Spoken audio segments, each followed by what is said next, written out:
Urais sio uchifu. Samia anaweza kajizura akaja mwingine bana. Lazima tuseme ukweli, tuambiane ukweli. Hatuwezi tukakaa hapa tukamngunya meno.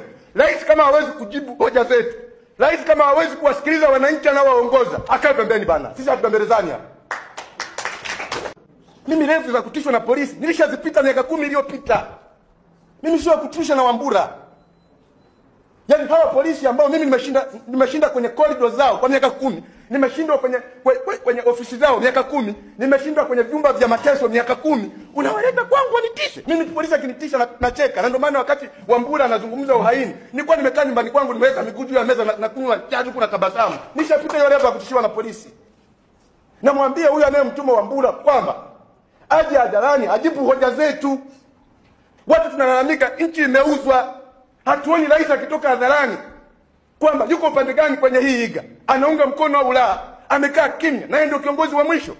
Sasa kama ameshindwa kuwajibika, urais sio uchifu. Samia anaweza kajizura akaja mwingine bana. Lazima tuseme ukweli, tuambiane ukweli. Hatuwezi tukakaa hapa tukamngunya meno. Rais kama hawezi kujibu hoja zetu, rais kama hawezi kuwasikiliza wananchi anaowaongoza, akae pembeni bana. Sisi hatubembelezani hapa.